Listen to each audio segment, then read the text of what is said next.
Hello guys, मैं Sachin sir स्वागत करते हैं आपका अपने यूट्यूब चैनल चंदन सर कानपुर में। दोस्तों, कैसे हैं आप सब? आई होप आप सब बहुत अच्छे होंगे। जैसा कि गाइज आपको पता है, हमारे चैनल पर आपके लिए मैथ का एक डेली शानदार सेगमेंट आता है जिसमें हम करते हैं टॉप 15 क्वेश्चनों की प्रैक्टिस। तो डेली की तरह आज भी हम करेंगे टॉप 15 क्वेश्चनों की प्रैक्टिस। गाइज, ये जो हमारी प्रैक्टिस सीरीज है, इससे आपको जरूर कुछ नया सीखने को मिलेगा। हम ऐसे क्वेश्चन कराते हैं ताकि जो आने वाले एग्जाम हैं उनमें आपके क्वेश्चन हूबहू मिल पाए। तो प्यारे बच्चों, जैसे अभी railway NTPC CBT 2 and group D के बहुत ही कम दिन बचे हुए हैं शेष, तो इसके लिए हमें जबरदस्त प्रैक्टिस करनी होगी। तो हमारी प्रैक्टिस सीरीज इन दोनों ही एग्जामों के लिए या आने वाले आगे लेखपाल, यूपी में लेखपाल की भी वैकेंसी बहुत जल्द आने वाली है, यूपी पुलिस की भी वैकेंसी बहुत जल्द आने वाली है, यानी कि सभी वनडे एग्जाम के लिए हमारी टेस्ट सीरीज बहुत ही बेनिफिशियल होगी प्यारे बच्चों। तो आप हमारे साथ बने रहिए चंदन सर कानपुर यूट्यूब चैनल पर। इस पे गाइज हम डेली आपको बेहतरीन टॉप 15 क्वेश्चन कराते रहेंगे। टॉप 15 क्वेश्चन करते हैं और ये बहुत ही कम समय में करने की कोशिश भी करते हैं प्यारे बच्चों। पहले हम उसके बारे में पूरी डिटेल चर्चा भी करते हैं और ये भी क्लियर करते हैं कि आखिर इस टाइप का क्वेश्चन अगर हमें मिल पाएगा तो हम उसको कैसे बना पाएंगे। तो प्यारे बच्चों, हमें टेस्ट सीरीज बहुत ही जबरदस्त तरीके से लगानी होगी जिससे हमारे आने वाले एग्जामों में अच्छा स्कोर कर पाए। तो प्यारे बच्चों, बिना टाइम वेस्ट किए हम शुरू करते हैं अपनी टेस्ट सीरीज को। चलते हम क्वेश्चन नंबर 1 की तरफ। आइए प्यारे बच्चों, क्वेश्चन नंबर 1 हमारा ये कह रहा है कि 14, 17, 34 और 42 में से वह कौन सी सबसे छोटी संख्या है जिसे घटाने पर शेष संख्या समान अनुपातित होती है। देखिए प्यारे बच्चों, ये जो सवाल दिया गया है, ये एक चैप्टर आप पढ़े होंगे, रेशियो एंड प्रोपोर्शन, अनुपात और समानुपात वाले ये चैप्टर से क्वेश्चन है। प्यारे बच्चों, ये जो क्वेश्चन है इसका मीन्स ये है कि देखिए, जो हम ये लिख रहे हैं कि 14/17 इज इक्वल टू 34/42, ये कब होगा? यानी कि समानुपातिक का मतलब होता है अगले दो टर्म लास्ट दो टर्म के बराबर कब हो पाएंगे, या क्या इनमें जोड़ा जाए या क्या घटाया जाए। विशेषतः इसको घटाने से बन पाता है। तो ऐसे क्वेश्चनों को करने के लिए हमें क्या कर पाते हैं, 14 - x is equal to 17 - x। क्या हम वो समान संख्या घटा दें जिससे कि ये दोनों ही फ्रैक्शन समान बन जाएं, इक्वल बन जाएं। तो प्यारे बच्चों, हमने 14 में से x घटा दिया, 17 में से भी x घटा दिया। इसी तरीके से हमने 34 में से भी x घटा दिया और 42 में से भी x घटा दिया। तो अब हम देख पा रहे हैं, अगर मैं इस तरीके से करेंगे तो एक्स स्क्वायर बन जाएगा, यानी कि एक लंबी सी इक्वेशन बन जाएगी और ये कैलकुलेट करने में आपको बहुत समय लगेगा। तो आप इस तरीके से बिल्कुल नहीं करेंगे गाइस। ये करने का वैसे मेथड सही यही होता है, लेकिन हम लोग क्या करेंगे, ऐसे क्वेश्चन के लिए हम तुरंत बाई ऑप्शन जाएंगे, क्योंकि हमारे पास एग्जाम में इतना समय नहीं होता है कि इस तरीके से डिटेल अगर करें तो हमें बहुत समय वेस्ट होगा। तो इसके लिए शॉर्ट मेथड क्या होता है, शॉर्ट मेथड होता है इसके लिए बाई ऑप्शन। यानी कि जैसे हमने देखा 14, तो 14 में से हमने मान लीजिए सपोज दैट यहाँ पे एक घटाया, 14 में से एक घटाया और यहाँ पे कितना कर दिया, और 17 में से एक घटाया। जब मैं 17 में से एक घटाऊंगा और इधर भी ऐसा ही करना पड़ेगा, 34 में से मैंने एक घटाया और मैंने 42 में से भी एक घटाया। तो ये देखा मैंने, ऊपर आ गया 13 और नीचे आ गया 16, और इधर देखा तो इधर आ गया 33 और इधर आ गया 41। यानी कि कोई नंबर ऐसे नहीं है जो आपस में कट पाए, तो ये ऑप्शन बी से नहीं बन पाएंगे। अब हम करेंगे अगला ऑप्शन चेक। जब मैंने अगला ऑप्शन चेक किया तो 14 - 2 upon 17 - 2 is equal to 34 - 2 upon 42 - 2। अब जरा देखिएगा, यहाँ पे जो आपकी इक्वेशन बन के आएगी वो ऐसे बन जाएगा, सॉरी, 14 में से 2 जाएगा तो कितना बन जाएगा आपके लिए, एक सेकंड रुकना, जरा इसे इरेज कर देते हैं हम, इसे हम इरेज कर देते हैं, इधर देख लेते हैं, इसे भी इरेज कर देते हैं ताकि यहाँ पर हमें जगह मिल पाए। देखना प्यारे बच्चों इस सवाल को, देखिए अब हमने किया, हमने ऑप्शन नंबर 2 पुट किया, और ऑप्शन नंबर जैसे ही 2 पुट किया यहाँ पे, वो सॉरी सी में 2 है, तो एक्स पे जैसे ही मैंने 2 पुट किया तो 14 में से 2 गए, कितना बचे 12 अपॉन 17 में से 2 गए, कितना बचा 15 इज इक्वल टू 34 में से 2 गई, कितना बचा 32 अपॉन, जैसे ही 42 में से 2 घटाएंगे कितना बचेगा 40। अब जरा हमें देख लेते हैं, 3 चौके 12, ठीक है, 3 पंजे 15, यहाँ पे हम काटते हैं, 8 चौके 32, 8 पंजे 40। क्या ये 4/5 इधर भी आ गया? क्या इधर भी है 4/5? बिल्कुल है 4/5। इसका मतलब ये होगा कि अगर मैं x की जगह पे 2 पुट करेंगे, यानी कि मैं दोनों ही फ्रैक्शनों में से 2-2 घटा देंगे, तो मेरी ये क्या संख्या बन जाएगी? समानुपातिक बन जाएगी। तो इसलिए option number C will be और राइट आंसर। चलते हैं अपनी टेस्ट सीरीज के अगले क्वेश्चन की तरफ। Question number 2। क्वेश्चन नंबर 2 क्या कह रहा है हमसे कि करण को विषय ए में 73 अंक मिले, उसने विषय बी में 56% और विषय सी में x अंक पाए। प्रत्येक विषय में अधिकतम अंक 150 थे। तीनों विषय में मिलाकर आकाश को, एक ही नाम होगा, ये करण होगा यहाँ पर भी, तीनों विषय में मिलाकर करण को कुल 54% अंक मिले, तो x का मान ज्ञात करें। तो समझिएगा प्यारे बच्चों इस सवाल को आप देखो। इस सवाल में ये कहा गया है कि करण नाम का एक लड़का है और वो 3 सब्जेक्टों में नंबर लेके आता है। कौन कौन सा? एक सब्जेक्ट ए है और एक सब्जेक्ट आपका बी है और एक सब्जेक्ट क्या है? सी है। और वो करण क्या करता है, जो ए सब्जेक्ट है उसने ए सब्जेक्ट में 73 अंक मिले उसे। कितने अंक मिले? 73, 73। और बी में 56% अंक मिले। कितने परसेंट? 56%। यहाँ तो नंबर है उसके 73, यहाँ है 56%। यहाँ परसेंटेज में है, यहाँ नंबर में है, ठीक है ना। अब आगे देखते हैं, सी में उसे कितने नंबर मिले? सी में उसे x नंबर मिले। और ये कहा जा रहा है प्रत्येक विषय में अधिकतम 150 अंक होते हैं, यानी कि 150 अंक का एक पेपर होता है, ठीक है ना प्यारे बच्चों। जब 150 अंक का एक पेपर होता है तो 150, 150, 150, यानी कि जब 150 का एक अंक होता है तो तीनों पेपरों का टोटल कितना पूर्णांक बनेगा? 15 × 45, 450, यानी कि टोटल 450 का पूर्णांक होता है तीनों विषयों का, ठीक है ना गाइस। अब जरा हम देख लेते हैं, जब एक विषय में 150 का टोटल होता है तो हम देखते हैं 150 का 56% आखिर कितने नंबर मिले उसे बी को, ठीक है। 56% मिले तो 150 में कितने नंबर मिले? तो 56% हम इस पे काउंट कर लेंगे, 0 से 0। यहाँ से अगर काटेंगे कितने से ये कट जाएगा? 5 से कट जाएगा, 5 दूनी 10, 5 तिया 15। और यहाँ से अगर देख पाओगे तो 2 से ये फिर कट जाएगा, 2 दूनी 4, 2 अट्ठे 16, 28 तिया कितना हो जाएगा? 3 अट्ठे 24, 3 दूनी 6 और 1 7, 3 अट्ठे 24, 3 दूनी 6, 6 और 2 8, या 8 होगा। यानी कि बी को 56% अंक मिले, कहने का मतलब 84 अंक मिले। अब जरा हमें सी के अंक निकालने हैं, तो देखिए ए के अंक हमें पता चल गए। ए के कितने अंक हैं? ए के जो अंक हैं 84 हैं, 73 हैं ए के, और बी के कितने हैं? 84 हैं। तो टोटल ए और बी के कितने अंक हो गए? 4 और 3 7, 8 7 15, 157 अंक हो गए। किस किस के?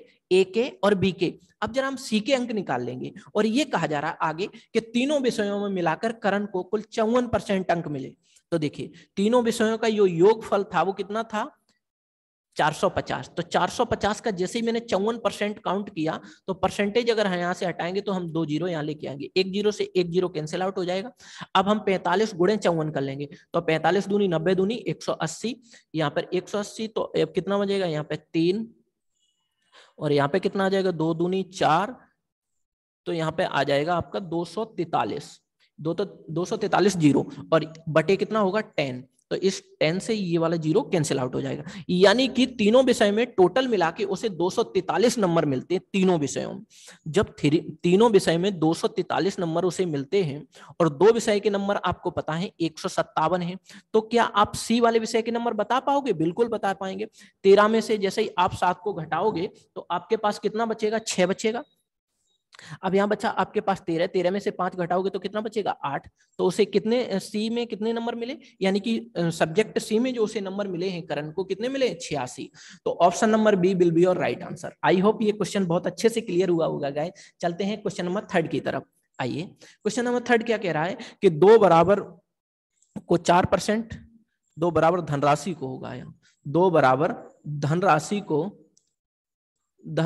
को 4.5% और 4% पर निवेश किया गया। 7 वर्ष बाद दोनों से प्राप्त साधारण ब्याज में अंतर 31.50 रुपए है, तो निवेश की गई धनराशि ज्ञात करें। देखिए प्यारे बच्चों, उसने क्या किया, एक कोई लड़का है और उस लड़के ने कुछ धन अपना उधार दिया और साधारण ब्याज पर उसे उधार दिया। एक पर मिल रहा है यानी कि 4.5%, और दूसरे धन पर उसे मिलता है 4%। 2 जगह वो धन देता है, कोई पर्सन दो जगह अपने धन को यानी कि इन्वेस्टमेंट करता है और एक जगह से उसे 4.5% ब्याज मिलता है और दूसरी जगह से उसे 4% ब्याज मिलता है और दोनों ही ब्याजों का जो अंतर है वो हमें दिया गया है। तो मेरे अकॉर्डिंग दोनों ब्याजों का अंतर कितना आया, देखिए आप, मेरे अकॉर्डिंग जो दोनों ब्याजों का अंतर आया 1/2%। ठीक है, क्या इस बात को हम 0.5% भी कह पाएंगे? बिल्कुल कह पाएंगे। तो ये जो 0.5% है क्या 31.50 रुपए के बराबर है? बिल्कुल है गाइस।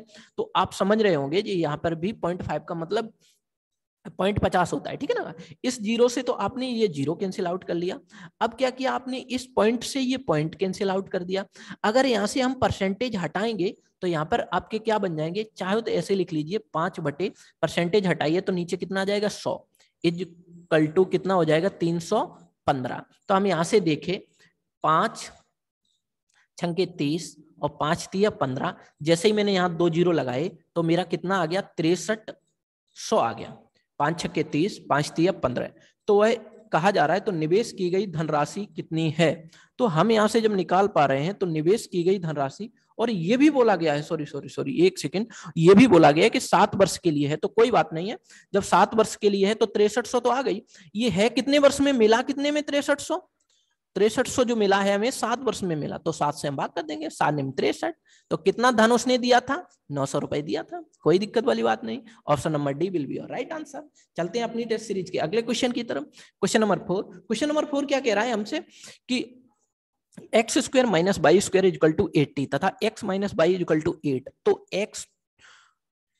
तो y का औसत है, x और y का औसत हमें यहाँ पे पूछा जा रहा है, यानी कि x + y का औसत क्या होगा। यहाँ पे तो की जगह क्या होगा, प्लस होगा यहाँ पे, x + y। तो x + y का औसत क्या है। देखिए प्यारे बच्चों, आप सब जानते हैं कि हमें एक चीज बहुत अच्छे से फॉर्मूला पता है, x² - y²। ये सार्वंतर का फॉर्मूला लग जाता है, एक ब्रैकेट में a + b, दूसरे ब्रैकेट में a - b।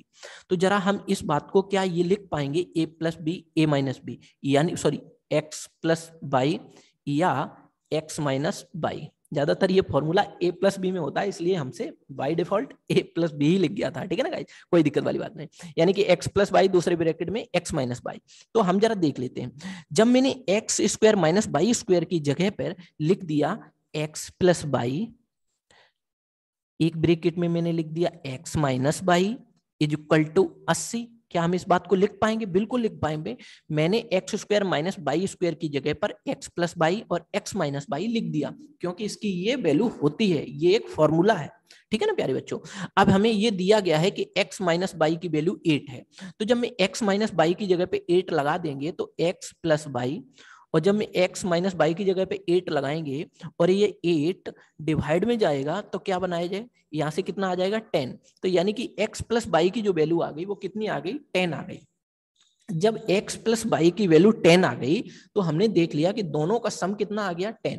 और हमने ये देखा ये जो 10 है कितने नंबरों का है, x और y 2 नंबरों का है। अगर मैं इन दोनों का एवरेज निकालेंगे, a + y x + y का अगर मैं एवरेज निकालेंगे तो एवरेज कितना हो जाएगा, यानी कि दोनों नंबरों का सम अपॉन टोटल क्वांटिटी कितने हैं यहाँ पे 1 और ये 2 नंबर है। तो यहाँ 2 से हम भाग करेंगे तो 2 पंजे 10। तो आपका जो एवरेज आएगा यहाँ पर x + y का जो एवरेज आएगा वो कितना आएगा 5। तो option number D will be your right answer. चलते हैं अपनी टेस्ट सीरीज के अगले क्वेश्चन की तरफ। Question number 5। क्वेश्चन नंबर 5 हमसे दिया जा रहा है a³ + b³ + c³ 1³ + 2³ + 3³ + ... 10³। इसका मान हमें पता करना है। तो प्यारे बच्चों, हम जानते हैं n प्राकृतिक संख्याओं के घनों का योग, n प्राकृतिक संख्याओं के घनों का योग, इसका एक फॉर्मूला आता है प्यारे बच्चों। क्या होता है वो फॉर्मूला, n + 1 / 2 का होल स्क्वायर, ये इसका फॉर्मूला होता है। तो हम जरा देख पा रहे हैं n क्या होगा, लास्ट नंबर, यानी कि n यहाँ पर क्या आ जाएगा, यहाँ पर कितने अंक तक दिया जा रहा है 10 तक दिया जा रहा है, तो यहाँ पर 10 आ जाएगा n का मान। तो जैसे में इस फॉर्मूले में पुट करेंगे तो 10 × 11/2 का होल स्क्वायर। जैसे ही मैंने यहाँ से काटा 2 पंजे 10, 11 पंजे 55, तो 55 का होल स्क्वायर। जैसे ही मैं 55 का स्क्वायर निकालेंगे तो प्यारे बच्चों जब भी आपका लास्ट डिजिट यानी कि यूनिट डिजिट 5 हो तो उसका स्क्वायर बहुत आसान वे में आप निकाल पाएंगे। कैसे? तो जिसका यूनिट डिजिट 5 है तो उसका 25 तो आना ही आना है, ठीक है ना। और जो आगे अंक लिखा हुआ हो ये वाला है दाही वाला अंक, उस दाही वाले अंक में ये देखना है कि अगला नंबर क्या होगा। 5 के बाद अगला नंबर कौन सा आएगा? तो 5 के बाद अगला नंबर 6 आएगा, तो 5 छक्के 30। बस यही हो गया 55 का स्क्वायर। आपसे यही पूछा गया था। तो सभी का सम कितना आ गया? 1 के क्यूब से लेकर 10 के क्यूब तक का सम कितना आ गया? 3025। तो option number D will be your right answer. चलते हैं अपनी टेस्ट सीरीज के अगले क्वेश्चन की तरफ। Question number 6। क्वेश्चन नंबर 6 हमसे क्या कह रहा है कि यदि sine A upon under root 1 minus sine square A equal to x है तो x का मान ज्ञात करें। प्यारे बच्चों ट्रिग्नोमेट्री का क्वेश्चन है और बहुत ही सिंपल क्वेश्चन है। देखिए sine A upon under root of 1 minus sine square A is equal to x. हम क्या करेंगे, हम एक चीज बहुत अच्छे से जानते हैं। क्या जानते हैं आप साहब? हम ये जानते हैं sign square theta plus cos square theta एक आइडेंटिटी होती है। इसका मान कितना होता है? 1 होता है। Sine square theta plus cos square theta equal to 1 होता है। जब sine square theta plus cos square theta equal to 1 होता है तो क्या मैं इस बात को इसी फॉर्मूले से, इसी आइडेंटिटी से क्या मैं ये भी लिख पाऊंगा कि cos square theta equal to 1 minus sine square theta? बिल्कुल लिख पाएंगे। इस साइन स्क्वायर थीटा को मैंने उधर भेज दिया, बराबर के उस साइड भेज दिया, तो मैं क्या लिख पाऊंगा? Cos square theta equal to 1 minus sine square theta. तो क्या आपको वही चीज नजर आ रही है? देखो नीचे यहाँ पे देखिए sine A upon root of क्या 1 माइनस साइन स्क्वायर ए को आप कॉस स्क्वायर थीटा लिख पाओगे, यानी कि कॉस स्क्वायर ए लिख पाओगे? बिल्कुल लिख पाओगे। तो cos square A is equal to x. जब मैं यहां से ब्रैकेट हटा यानी कि इसका स्क्वायर रूट लेंगे तो मेरा क्या आ जाएगा? Sine A upon cos A is equal to x. अब आप जानते हैं साइन अपॉन कॉस क्या होता है? साइन अपॉन कॉस क्या होता है? 10। तो आपका जो जवाब होगा वो 10a होगा। Sine theta upon cos theta is equal to 10 theta होता है, ठीक है ना। तो आपका option number A will be your right answer. चलते हैं अपनी टेस्ट सीरीज के अगले क्वेश्चन की तरफ। Question number 7। क्वेश्चन नंबर 7 हमसे क्या कह रहा है गाइज कि दो संख्याओं का अनुपात 1:2 है। अगर दोनों में 7 जोड़ दिया जाए तो उनका अनुपात 3:5 हो जाता है, तो बड़ी संख्या ज्ञात करें। देखिए प्यारे बच्चों दो नंबर है मेरे पास, एक तो 1 है और दूसरा 2 है। ये रेशियो में दिए गए और ये कहा जा रहा है अगर इन दोनों में 7 जोड़ दिया जाए, ठीक है, 7 जोड़ दिया जाए, तो जब मैं 7 इसमें जोड़ेंगे तो मैंने यहां भी 7 जोड़ दिया और यहाँ भी 7 जोड़ दिया। इन दोनों में जोड़ा जा रहा है ना 7, बिल्कुल जोड़ दिया 7। फिर इन जोड़ने के बाद जो अनुपात बनता तो 3:5 बन जाता, तो हमने भी कर दिया 3:5। अब ऐसे सवाल को हम कैसे करेंगे? देखिएगा इसकी हम क्रॉस मल्टीप्लाई कराएंगे। यहाँ पे 1 की गुणे 5 में कराएंगे जो पहले रेशियो था उसमें, बाद के रेशियो की क्रॉस मल्टीप्लाई पहले वाले रेशियो से हम करा रहे हैं और इन दोनों में अंतर देख रहे हैं। 5 एकम 5 और 3 दूनी 6। 5 और 6 में कितना अंतर आया? 1 का अंतर आ गया, ठीक है। कितना अंतर आया? 1 का अंतर आया। अब प्यारे बच्चों क्या देखना है आपको? अब ये देखना है इस 5 की मल्टीप्लाई आप किस में कराओगे? इस 7 में कराओगे। और इस 3 की मल्टीप्लाई किस में कराओगे? जितना जितना जोड़ रहे हैं उसका भी क्रॉस मल्टीप्लाई कराइएगा। तो 5 सत्ते 35, 3 सत्ते 21। आप देख पा रहे हैं 35 और 21 में कितना डिफरेंस आया? डिफरेंस आया 14 का। तो यानी कि पहले रेशियो और बाद के रेशियो में जो अंतर आया था वो तो 1 आया, और जितना जोड़ा गया था उसका बाद के रेशियो में अंतर कितना आया? 14 आया। तो हमने 14 लिख लिया।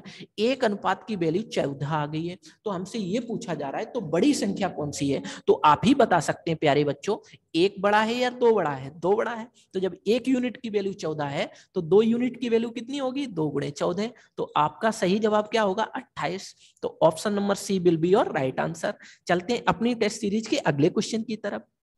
आइएगा अगला जो क्वेश्चन दिया गया है, ए बी सी एक साझेदारी में शामिल होते हैं। प्रारंभ में ए कुछ धन निवेश करता है, बी 6 महीने के बाद ए से दुगनी राशि निवेश करता है और सी ए से 3 गुनी राशि का निवेश 8 महीने के बाद करता है। यदि अंतिम लाभ रुपए 27,000 हो तो सी का हिस्सा ज्ञात करें।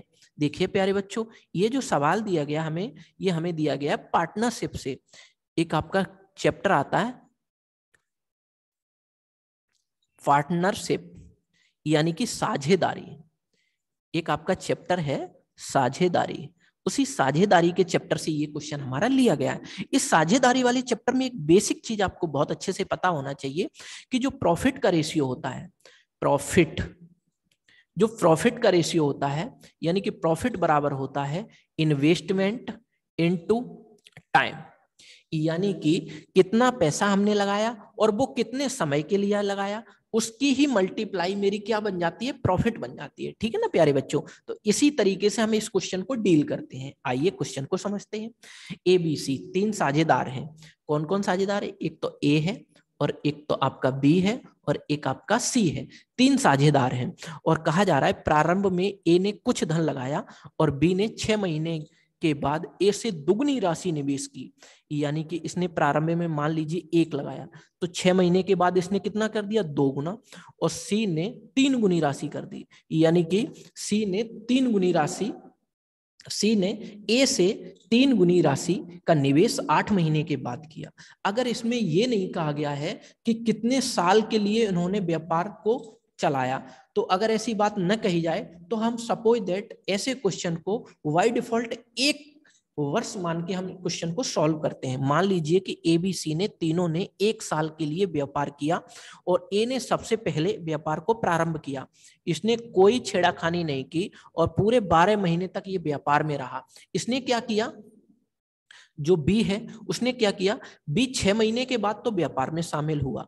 कितने महीने बाद व्यापार में शामिल हुआ, 6 महीने बाद। तो कितने महीने तक रहा होगा, ये 6 महीने तक तो रहा होगा, यानी कि एक व्यापार 12 माह तक चलता है, 12 मंथ तक चलता है और उसमें ए व्यापार को आरंभ करता है तो ए तो 12 महीने तक रहता है, और बी क्या होता है कि 6 महीना जैसे व्यापार चल चुकता है, यानी कि उसके 6 महीने के बाद वो उसमें साझा कर लेता है। तो उसने साझा किया 6 महीने बाद। फिर सी ने क्या किया, सी ने पहले वाले से यानी कि जिसने व्यापार आरंभ किया था उससे 3 गुनी तो राशि लगा दी और 8 महीने के बाद व्यापार में शामिल हुआ। तो जब 8 महीने के बाद व्यापार में शामिल हुआ तो कितने महीने तक ये व्यापार में रहा होगा, 4 महीने तक, क्योंकि 1 साल का ही तो हम ये डाटा निकाल रहे हैं, बिल्कुल निकाल रहे हैं गाइस। तो आप यहां से कह पाएंगे 12 अनुपात 6 दूनी 12 अनुपात 4 तिया 12, यानी कि हम इन तीनों को कैंसिल आउट करके क्या 1 अनुपात 1 अनुपात 1 लिख पाएंगे, बिल्कुल लिख पाएंगे। ये इनका क्या है, लाभ का अनुपात है। और ये कहा जा रहा है कि 27,000 रुपए का तीनों को लाभ हुआ,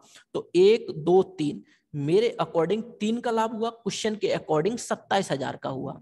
ठीक है, तो 3 निम 27, तो 1 यूनिट की वैल्यू कितनी आ गई, 9,000 आ गई। आपसे पूछा क्या गया था, सी का हिस्सा बताना है आपको, तो सी का हिस्सा है कितना, सी का हिस्सा है आपके पास, यानी कि सी का हिस्सा बताइए, तो सी का हिस्सा 1 है। तो जब सी का हिस्सा 1 है तो 1 का गुणा जब 9,000 में करोगे तो ऑप्शन आपका यही आएगा, 9,000 ही। तो option number A will be your right answer. I hope ये क्वेश्चन आपको बहुत अच्छे से क्लियर हुआ होगा गाइस। ऐसे क्वेश्चन हर एग्जाम में ज्यादातर पूछे जाते हैं, ऐसे क्वेश्चनों को बार बार आप रिपीट करके देख सकते हैं प्यारे बच्चों, और इनका ज्यादा से ज्यादा रिवीजन कर सकते हैं। आते हैं हम अगले क्वेश्चन की तरफ। क्वेश्चन नंबर 9, क्वेश्चन नंबर 9 क्या कह रहा है, एक कार 80 किलोमीटर पर घंटे की रफ्तार से अपनी यात्रा 10 घंटे में तय करती है।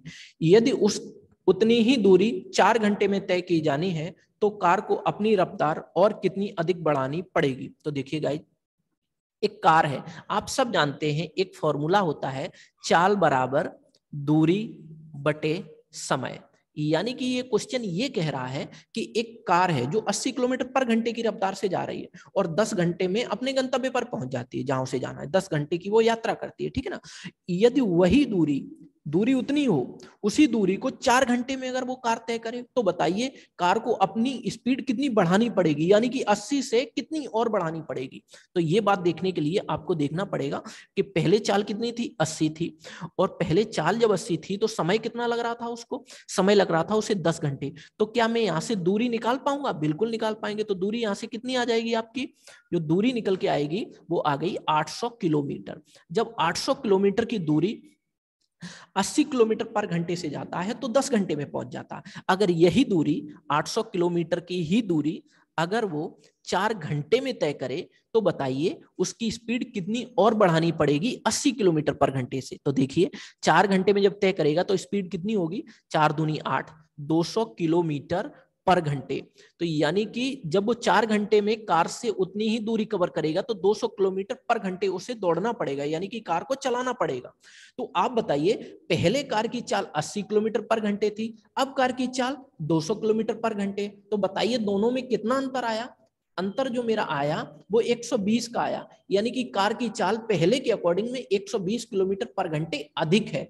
देखिए, तो option number C will be your right answer. यही आपसे पूछा गया था गाइस, लेकिन वो क्वेश्चन को कंफ्यूज करेगा एग्जामिनर। ये हूबहू क्वेश्चन आया हुआ है आपका रेलवे में, एनटीपीसी में। तो प्यारे बच्चों, आपको वो कैसे कंफ्यूज करेगा? देखो, इसमें 200 ऑप्शन भी दिया हुआ है, और देखो यहाँ ऑप्शन भी 200 आ रहा था आपका। तो आप भावुक हो के एकदम ऑप्शन को टिक करेंगे। तो बहुत सोच समझ के करना है हमारे क्वेश्चन को। तो आप बारीकी से इन चीजों को क्लियर करते चलिए। चलते हैं हम क्वेश्चन नंबर 10 की तरफ।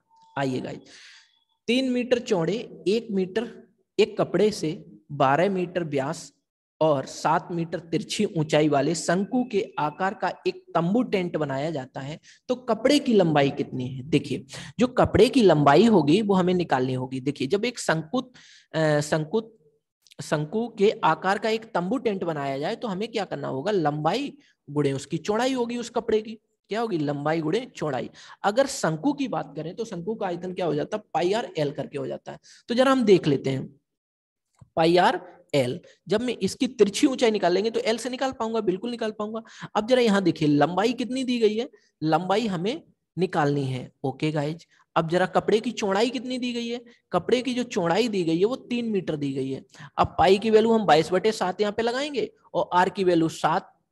ठीक है, आर की वैल्यू सॉरी 7 नहीं लगाओगे आप, 12 मीटर व्यास है, तो इसका मतलब आर तो आपकी जो हो जाएगी वो 6 हो जाएगी। ठीक है, और जो एल है, जो तिरछी लंबाई, वो होगी 7 मीटर। ठीक है, तो एल क्या है? ये तिरछी लंबाई होती है शंकु की। ठीक है, तो 7 से ये 7 कैंसिल आउट हो गया, 3 से ये 3 दूनी 6, 22 दूनी 44। तो लंबाई जो आई फाइनली 44 मीटर आ गई। बहुत ही सिंपल क्वेश्चन था प्यारे बच्चों। ऑप्शन नंबर सी, वो option number C will be your right answer. चलते हैं अपनी टेस्ट सीरीज के अगले क्वेश्चन की तरफ। Question number 11। क्वेश्चन नंबर 11 क्या कह रहा है? Root of 5 plus root of 11 plus root of 19 plus root of 29 plus root of 49 का मान ज्ञात करिए। जब ऐसे क्वेश्चन प्यारे बच्चों हमें देखने को मिले तो हमें कुछ भी नहीं करना है, हमें ये देखना है, हमें ऐसे क्वेश्चन को पीछे से सॉल्व करना है। तो देखिए, क्या ये 49 एक परफेक्ट स्क्वायर है? हाँ है। कितने का? 7 का। अब ये वाला रूट हट जाएगा जैसे ही मैं इसकी स्क्वायरिंग करेंगे, बिल्कुल हट जाएगा। अब मैं क्या करूंगा? इस 7 को यहाँ पर ऐड करूंगा। तो जैसे ही मैंने 7 को ऐड किया तो मैंने देखा यहाँ पे कितना आ गया? 36 आ गया। तो जब मैं इसका 36 का रूट स्क्वायर रूट लूंगा तो कितना आ जाएगा? 6 आ जाएगा। 6 छक्के 36, तो स्क्वायर हट जाएगा, वो सॉरी रूट हट जाएगा, बिल्कुल हट जाएगा। अब मेरे पास यहाँ से कितना बन गया? 6, क्योंकि 6 छक्के 36। तो मैं 6 को यहाँ ऐड करूंगा। जब मैंने यहाँ 6 को ऐड किया तो यहाँ बन गया 25। जब मैं 25 का स्क्वायर रूट लूंगा तो कितना आ जाएगा? 5। तो 5 को मैं कहाँ ऐड करूंगा? यहाँ पे ऐड करूंगा। तो अब आपके पास यहाँ पे कितना आ गया? 16। जब मैं 16 का स्क्वायर रूट लूंगा तो कितना आएगा? 4। और जैसे ही मैंने 4 को 5 में ऐड किया, 4 को 5 में ऐड किया तो बन गया 9। और जैसे ही आपके 9 बने तो आप समझ पा रहे हैं 9 कितने का परफेक्ट स्क्वायर है? 3 का। तो आप जान पा रहे हैं 3 का स्क्वायर 9 होता है। जैसे ही रूट हटाओगे तो 3 आ जाएगा। तो option number A will be your right answer. Very simple question. चलते हैं क्वेश्चन नंबर 12 की तरफ। आइएगा, क्वेश्चन नंबर 12 हमसे क्या कह रहा है? किसी कक्षा में 15 विद्यार्थियों की औसत आयु 15 वर्ष है। इनमें से 5 विद्यार्थियों की औसत आयु 14 वर्ष है तथा अन्य 9 विद्यार्थियों की औसत आयु 16 वर्ष है। 15वें विद्यार्थी की औसत आयु क्या है? देखिए, ये जो क्वेश्चन हमें दिया गया है प्यारे बच्चों, ये एवरेज से दिया गया। एवरेज हम जानते हैं औसत। ठीक है, कुल संख्याओं का योग, sum of total number, sum of total number, total number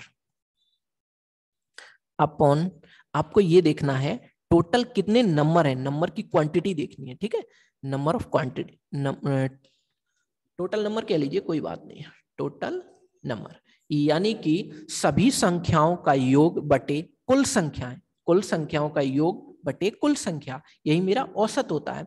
तो जरा देखिए कुल कितनी संख्याएं, यानी कि 15 टोटल विद्यार्थी हैं और 15 विद्यार्थियों का जो औसत आयु है वो कितनी है? 15 वर्ष।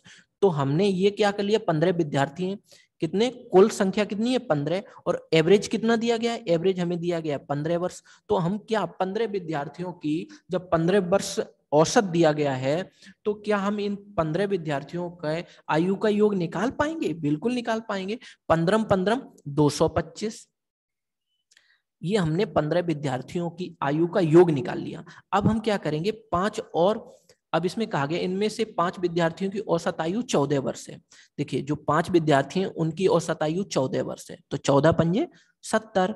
और कहा गया है अन्य 9 विद्यार्थी, जो 9 विद्यार्थी हैं उनकी औसत आयु कितनी है, 16 वर्ष है, तो 16 निम्मा 144। जब मैं इन दोनों को ऐड करूंगा तो 4 7 4 11 और 1 1 2, 2 से 14 हो गई, कितने की, 9 और 5 14, 14 विद्यार्थियों की औसत आयु कितनी आ गई, 214। और 15 विद्यार्थियों की औसत आयु, वो आयु का योग कितना आ गया, 225। और 14 विद्यार्थियों की आयु का योग कितना आ गया, 2 से 14। तो क्या हम बता पाएंगे वो 15वें विद्यार्थी की आयु कितनी होगी, बिल्कुल बता पाएंगे।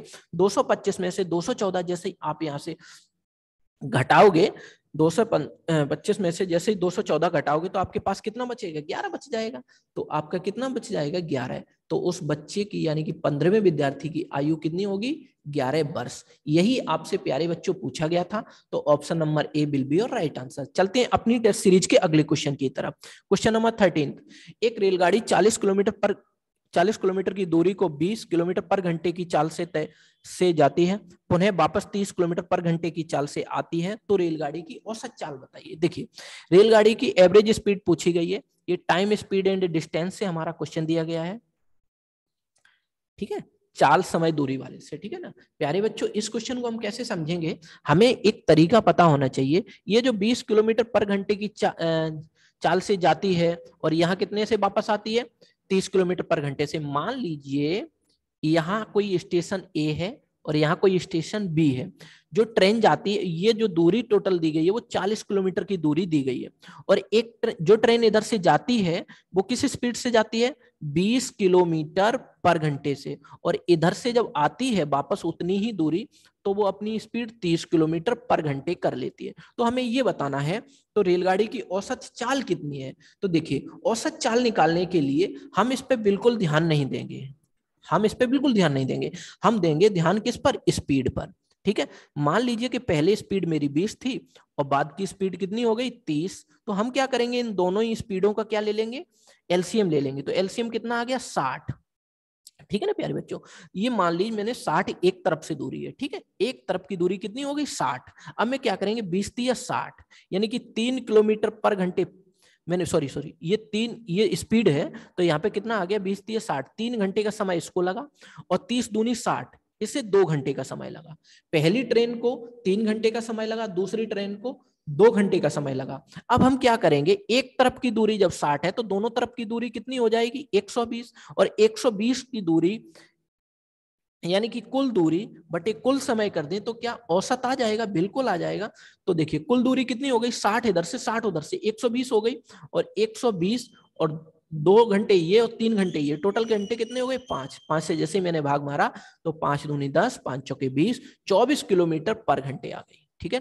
तो 24 किलोमीटर पर घंटे option number A will be your right answer. चलते हैं अपनी टेस्ट सीरीज के अगले क्वेश्चन की तरफ। क्वेश्चन नंबर 14, क्वेश्चन नंबर 14 हमसे क्या कह रहा है कि निम्नलिखित में से इसको सरल कीजिए। देखिए ये जो क्वेश्चन दिया गया है हमें बोर्ड मास के रूल के अकॉर्डिंग सॉल्व करना होगा। देखिए हम क्या करेंगे, इसमें हमें 3 प्रकार के ब्रैकेट दिए गए हैं। देखिए ये जो ब्रैकेट होता है इसे हम स्मॉल ब्रैकेट कहते हैं, स्मॉल ब्रैकेट, और ये जो ब्रैकेट होता है ये, इसे हम करली ब्रैकेट कहते हैं, करली ब्रैकेट, ठीक है, या मझला कह लीजिए हिंदी में, मझला कोष्ठक, ठीक है। और ये जो ब्रैकेट होता है ये बिग ब्रैकेट होता है, बिग ब्रैकेट यानी कि बड़ा ब्रैकेट, बड़ा कोष्ठक, कोष्ठक, ये छोटा कोष्ठक, छोटा कोष्ठक, ठीक है ना गाइस। अब चलते हैं हम इस क्वेश्चन की तरफ। तो सबसे पहले बोर्ड मास के अकॉर्डिंग में मेरे को सबसे छोटा कोष्ठक पहले सॉल्व करना होता है, फिर उसके बाद हमें करली यानी कि मंझला वाला, फिर उसके बाद जो नंबर आता है वो बिग ब्रैकेट का आता है। तो हमें इसी सीक्वेंस में इनको पहले पहले सॉल्व करना है। सबसे पहले वो डाटा सॉल्व करेंगे जो हमारे छोटे कोष्ठक में दिया होगा, फिर उसके बाद हम मंझले कोष्ठक में जो डाटा दिया होगा उसको सॉल्व करेंगे, फिर सबसे लास्ट में बिग ब्रैकेट को यानी कि सारे डाटा को हम सॉल्व कर लेंगे, ठीक है ना। चलते हैं हम क्वेश्चन की तरफ, आइए। तो हमें जो बिग ब्रैकेट में दिया गया है ये डाटा दिया गया है, तो हम ये देख पा रहे हैं ये भी माइनस में है, ये भी माइनस में, माइनस माइनस वाले क्या हो जाएंगे, प्लस हो जाएंगे। तो आप देख पा रहे हैं 5.4 और 3.5 दोनों को ऐड किया तो 9, यहाँ पर 8.9 आ गया।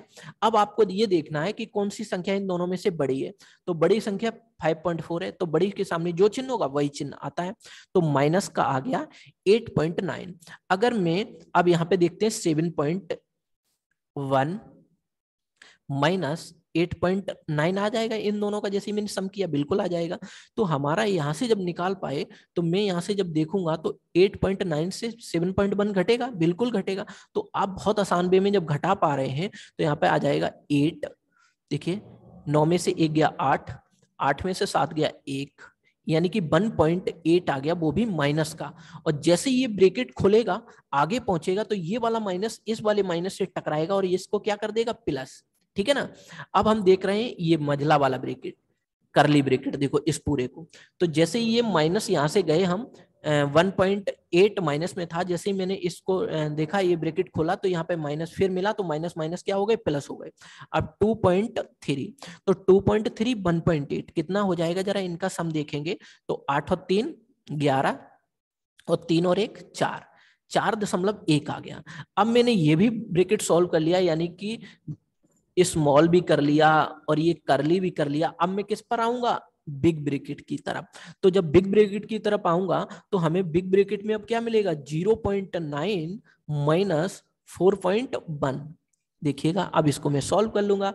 जब मैं इसको सॉल्व करूंगा तो आप भी अच्छे से देख पा रहे हैं कि जब मैं यहां से सॉल्व करूंगा तो 41 से मेरे को कितना घटाना पड़ेगा, 9 घटाना पड़ेगा। आप इस तरीके से पहले कर लीजिए, ठीक है ना गाइस। और जैसे ही आपने किया तो यहां से देखा आपने 31, और 31 में से अगर एक और घटा देंगे तो मेरे पास बच जाएगा 30। वो देखिए 9 10 11, यहाँ से अगर मैं आपको यहाँ पे कैरी भी ले लें तो 10 और 11, और जब 11 हो जाएगा 11 में से आपके 9 जाएंगे तो 2 बचेगा। ठीक है। अब यहाँ पे कितना बचा आपका 3, तो आपके कितने बच जाएंगे 32, यानी कि जैसे ही मैं जाऊंगा तो यहाँ पे बन जाएगा 31, 31 में से जैसे ही मैं 1 करूंगा तो 29, 29 और 3 कितना बन गया 32। फिर भी आप चाहे इधर से भी आप कर सकते हैं। तो प्यारे बच्चों जैसे ही आपका 31 बना, दशमलव कितने के बाद है, 1 के बाद, तो 1 के बाद मैंने लगा दिया। तो मेरे पास यहाँ पे जो फाइनली जवाब आ रहा था वो कितना आ रहा था, माइनस में 3.2 आ रहा है। तो इसका ऑप्शन नहीं मिल पा रहा है, इसका ऑप्शन कहीं ना कहीं कोई मिस्टेक, इसका ऑप्शन वैसे यही होगा, कहीं ना कहीं ऑप्शन मिस्टेक हो सकता है बाय डिफॉल्ट, लेकिन आपका सही जवाब यही होगा, माइनस का 3.2। ठीक है ना। तो ये आपका जो भी ऑप्शन मिलेगा आपको तो यही आपका सही जवाब होगा बाय डिफॉल्ट, इसमें कहीं ना कहीं ऑप्शन में एरर है। चलते हैं हम अगले क्वेश्चन की तरफ, क्वेश्चन नंबर 15, और ये आज की क्लास का लास्ट क्वेश्चन है प्यारे बच्चों, ये हमारी आज की क्लास का सबसे लास्ट क्वेश्चन है। आते हैं उस क्वेश्चन की तरफ। ये क्वेश्चन हमें दिया गया सेक इनवर्स 2 का मान क्या होगा। तो आप एक चीज अच्छे से समझ लीजिए, देखिए हम ये बात अच्छे से जानते हैं कि ये जो 2 होता है, ये 2 अगर मैं सेक में ही बात करें तो सेक 60 डिग्री की वैल्यू कितनी होती है, 2 होती है। सेक 60 डिग्री की वैल्यू कितनी होती है, 2 होती है। तो क्या मैं इस पूरे एक्सप्रेशन को ऐसे लिख पाऊंगा सेक इनवर्स, और जहां 2 लिखा हुआ है क्या मैं 2 की जगह पे सेक 60 लिख पाऊंगा, बिल्कुल लिख पाओगे सेक 60 डिग्री। अब आप देखिएगा ये इनवर्स टेक्नोमेट्री टाइप का क्वेश्चन, इनवर्स टेक्नोमेट्री का ही क्वेश्चन है, टाइप का नहीं, बिल्कुल उसी का क्वेश्चन है। देख लेते हैं हम। अब हम क्या करेंगे, यहाँ पे मैंने देख लिया ये सेक, तो ये सेक आ गया, और मैं ये भी जानते हैं जब ये सेक आ गया तो क्या इस 60 डिग्री को आप ऐसे लिख पाओगे, सारे ऑप्शन पाई में दिए हुए हैं, तो sec inverse sec pi by 3 लिख पाओगे, बिल्कुल लिख पाओगे। कैसे, कि जो पाई की वैल्यू होती है यहाँ पे कितनी होती है 180, अगर मैं 3 से भाग देंगे तो 3 छिंगे 18, 60 डिग्री बन जाएगा, बिल्कुल बन जाएगा प्यारे बच्चों। आप देख पा रहे हैं सेक से सेक ये कैंसिल आउट हो जाएगा, आपके पास जो फाइनली बचेगा वो कितना बचेगा, पाई बाई 3 बचेगा। तो pi by 3 option number B will be your right answer. I hope हमारी टेस्ट सीरीज आपको बहुत अच्छी लगी होगी, और हमने टॉप 15 सारे क्वेश्चन पूरे कर लिए प्यारे बच्चों, और बहुत ही अच्छे तरीके से भी क्लियर किए हैं। अगर आपको वीडियो हमारा पसंद आया हो तो ज्यादा से ज्यादा हमारे सेशन को लाइक करें, अपने दोस्तों के साथ शेयर करें, और हमारा चैनल सब्सक्राइब करना बिल्कुल ना भूलें, जिससे कि हम ऐसी ही टेस्ट सीरीज के अच्छे अच्छे क्वेश्चन आप तक पहुंचा पाएं और डिस्कस कर पाएं। तो प्यारे बच्चों, हमारे सेशन को ज्यादा से ज्यादा लाइक करें, शेयर करें अपने दोस्तों में, और हमारे चैनल को सब्सक्राइब करना बिल्कुल नहीं भूलें। आप बने रहिए हमारे साथ चंदन सर कानपुर यूट्यूब चैनल पर। हम इसी तरीके से आपके लिए प्रैक्टिस कराते रहेंगे। टॉप 15 क्वेश्चन की ये जो प्रैक्टिस चल रही है, ये बहुत ही अच्छे क्वेश्चनों की प्रैक्टिस चल रही है। इस सीरीज से आपको जरूर कुछ नया सीखने को मिला होगा। तो ये वीडियो कैसा लगा ये कमेंट करके हमें जरूर बताएं। तो आज के लिए मैं इतना ही रखते हैं, मिलते हैं नेक्स्ट वीडियो में अगली टेस्ट सीरीज के साथ। तब तक के लिए खूब पढ़ें, मन लगा के पढ़ें। All the best.